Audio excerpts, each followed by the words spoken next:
terakhir baginda Rasulullah SAW dengan suara terbata-bata. Beliau memberikan khutbah yang singkat kepada keluarganya.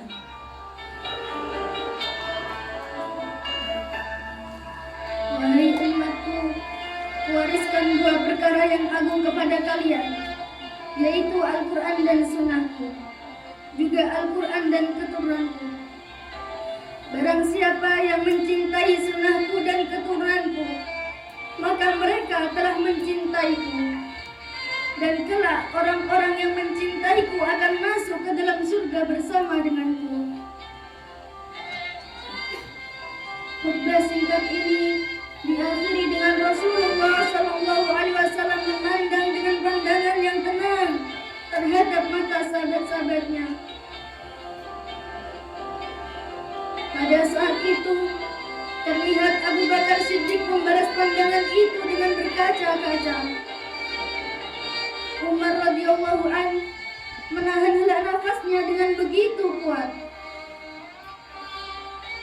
Utsman radhiyallahu an menghela nafas panjang-panjangnya melihat Rasulullah SAW.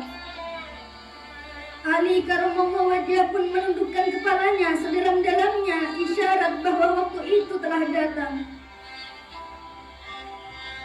Saat perpisahan sudah tiba dengan Rasulullah SAW,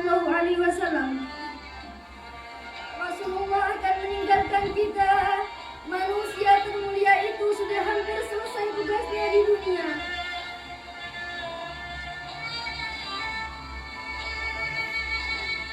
Saat itu matahari kian meninggi, tapi pintu Rasulullah tetap tertutup.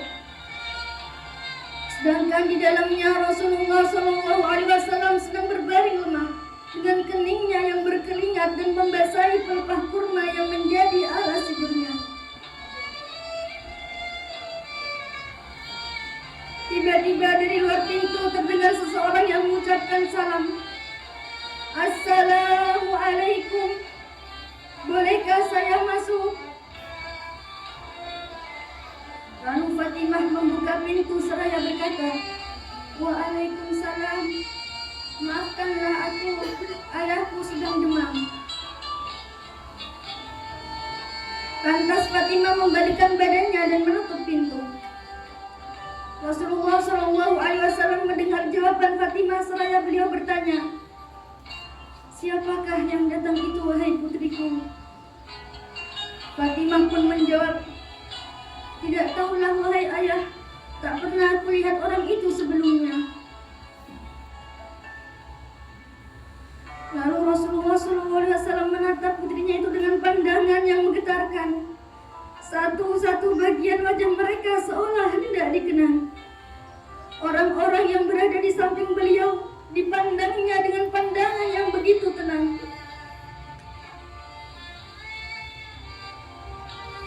Rasulullah pun berkata, ketahuilah wahai putriku, dia itulah yang memisahkan kenikmatan dunia. Dialah malakul maut. Dialah malakul maut. Maka Fatimah pun menahan tindakan tangisnya di depan ayahnya karena mengetahui ajal ayahnya sudah dekat. Lalu malaikat Israil dan Jibril datang menghampiri Rasulullah SAW. Akan tetapi Jibril tidak mau mendekat kepada Rasulullah SAW. Jibril hanya menunggu di langit yang pertama. Lantas Rasulullah bertanya, wahai Jibril, jelaskan apa hakku di hadapan Allah Subhanahu wa Ta'ala. Rasul berkata dengan penuh kelemahan. Lantas malaikat Jibril pun berkata, ya Rasulullah, pintu-pintu langit telah terbuka. Para malaikat telah menanti kedatanganmu. Semua pintu surga telah terbuka lebar menanti kedatanganmu, wahai kekasihku. Namun kalimat Jibril tidak membuat tenang baginda Rasulullah. Mata Rasulullah pun masih penuh dengan kecemasan. Kemudian Kemudian Jibril berkata, apakah engkau tidak senang mendengar kabar ini ya Rasulullah? Kemudian Rasulullah pun berkata, kabarkan kepadaku bagaimana nasib umatku kelak wahai Jibril. Dan Jibril pun menjawab, jangan khawatir ya Rasulullah, aku telah mendengar Allah telah berfirman kepadaku, aku haramkan surga bagi siapa saja kecuali umat Muhammad telah berada di dalamnya.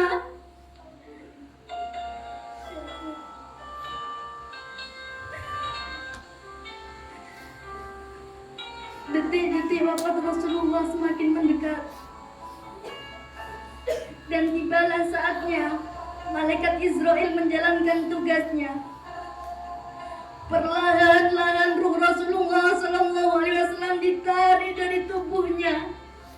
Tanpa seluruh tubuh Rasulullah bersimpah peluh, urat-urat leher baginda Rasulullah menegang pada saat itu.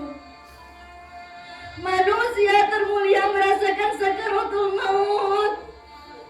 Perlahan-lahan Rasulullah SAW pun mengadu, merasakan rasa sakit itu.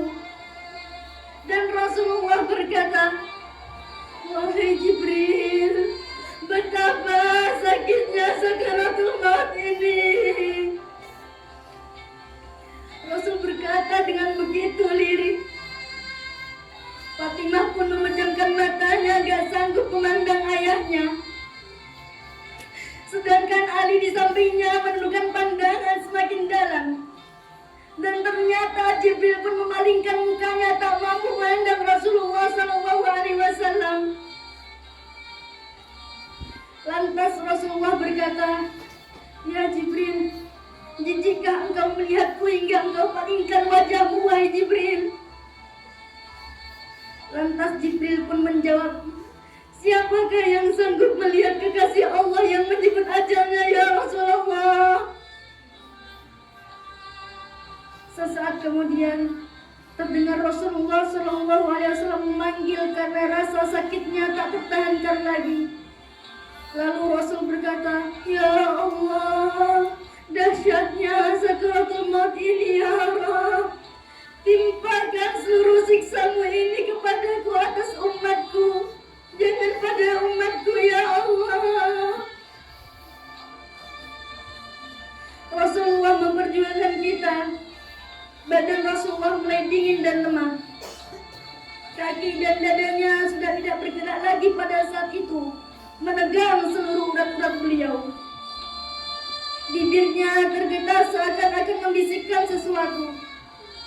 Maka bergegaslah Ali radhiyallahu anhu mendekatkan telinganya ke bibir Rasulullah SAW. Lalu Rasul membisikkan sesuatu. Usikum bisolah, usikum bisolah, usikum bisolah, wa ma malakat aymanukum. Peliharalah solat. Aku wasiatkan kepada kalian agar kalian menjaga solat. Jaga akan solat kalian. Dan peliharalah orang-orang yang lemah di sekeliling kalian. Rasulullah masih mengingat kita. Sedangkan di luar saat itu terdengar tangisan dari para sahabat yang bersahutan, ya Rasulullah, ya Rasulullah. Sahabat saling berpelukan. Fatimah radhiyallahu anha menutup wajahnya dengan tangannya. Dan Ali pun kembali mendekatkan keningnya Rasulullah yang mulai kebiruan. Lantas Rasulullah berkata, ummati, ummati, ummati, kaifa li ummati, umatku, umatku, umatku, bagaimana keadaan umatku? Bagaimana Rasulullah masih mengingat kita umatnya? Rasul masih berkata, ummati, ummati, kaifa li ummati. Rasul masih mengingat kita umatnya. Dan berakhir kehidupan insan yang mulia. Di saat lisannya masih mengingat kita, masih menyebut kita umatnya. Rasulullah SAW telah tutup usia pada saat itu. Mampukah Kita menyadari Rasulullah SAW dan mencintainya. Ia yang mencintai kita hingga akhir hayatnya. Padahal kita adalah umatnya, tidak pernah beliau temui. Ya Rasulullah, ya Rasulullah, ya Rasulullah.